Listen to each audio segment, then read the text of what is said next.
He went to the You know Jets. the direction. Why didn't they keep him if he was the guy? You know why? I'm not saying he's the guy. I'm not saying he's the guy, but it's what you have to deal with right now. Breaking news out of Cleveland has detonated across the NFL like a thunderclap, shaking the league from coast to coast. Shedeur Sanders, the rising superstar who has become the very heartbeat of the Browns' revival, has been hit with a jaw-dropping $90 million offer from a rival franchise determined to pry him away. $6 to $5 million guaranteed, creative endorsements never before granted to a second-year quarterback, and even the power to approve coaching decisions. This isn't just a contract, it's a declaration of war. For Cleveland, the timing couldn't be worse. Sanders isn't just a quarterback, he's the entire foundation of a cultural movement. The man who turned half-empty stadiums into roaring fortresses, who turned merchandise into gold, who resurrected a franchise long considered a punchline. In less than 2 seasons, Sanders gave Cleveland something it hadn't felt in decades: swagger, relevance, hope. And now, with one signature, it could all vanish. Inside the Browns' front office, panic is spreading like wildfire. Owner Jimmy Haslam is reportedly volcanic, slamming papers against the desk as emergency meetings stretch late into the night. Because he knows the truth, this isn't just about losing games, it's about losing everything. Sanders is the spark keeping the lights on in Cleveland Stadium, the magnet drawing millions in revenue, the identity of an entire city. Take him away, and the empire collapses overnight. But the storm isn't just financial, it's personal. For weeks, tensions between Sanders and head coach Kevin Stefanski have been simmering, threatening to boil over. The breaking point came in prime time against the Ravens. With Dillon Gabriel once again under center, the offense sputtered into humiliation. National audiences mocked, defenders on the sideline laughed, and Sanders, statistically superior in every way, watched from the shadows. When the dust settled, he stormed into Stefanski's office and confronted him head-on. No hesitation, no sugarcoating. Sanders demanded answers. Stefanski defended his system. The clash turned explosive.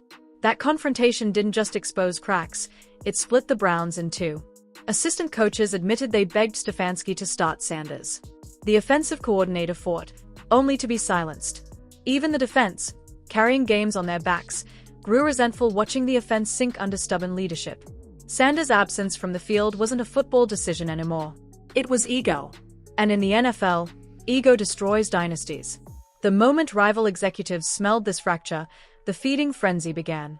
Dallas, Miami, Las Vegas, New York, the Sharks are circling.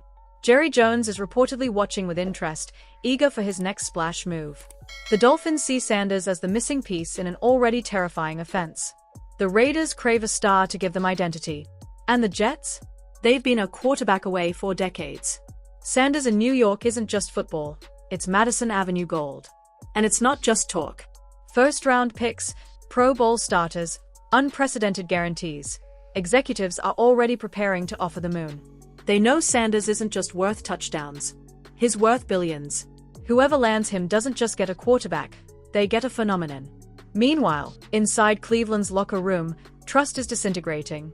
Veterans are furious, linemen feel betrayed, receivers openly wonder what happens to their careers without Sanders delivering the ball. One player reportedly said during a closed-door meeting, "If they let him go, we might as well tear it all down." That's not frustration. That's mutiny. And outside, the fans have turned the crisis into an uprising.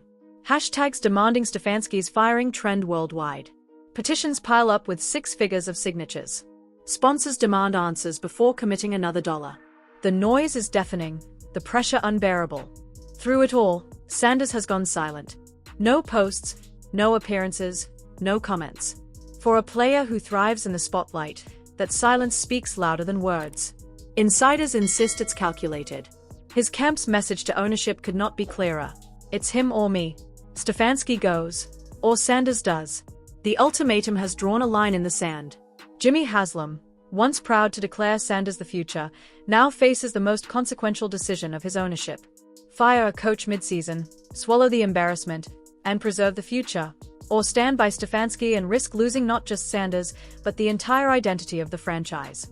The NFL is watching with bated breath. Because this isn't just about Cleveland. It's about whether a generational talent can force a franchise's hand, about whether loyalty to a coach can outweigh loyalty to a star. The next 72 hours will define the Browns for a decade. Choose Sanders, and Cleveland lives. Choose Stefanski, and the Browns return to the shadows, stripped of their identity, their hope, their future. One decision, one ultimatum, one shot at survival. And as the clock ticks, the question lingers like a storm cloud over Cleveland. Will the Browns cling to a stubborn coach, or embrace the superstar who already rebuilt them from the ground up? If you were Jimmy Haslam, what choice would you make?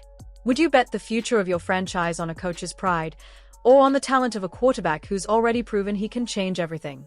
Drop your thoughts below, and if you're invested in this saga, make sure to like, subscribe, and turn on notifications, because the Shedeur Sanders story is far from over.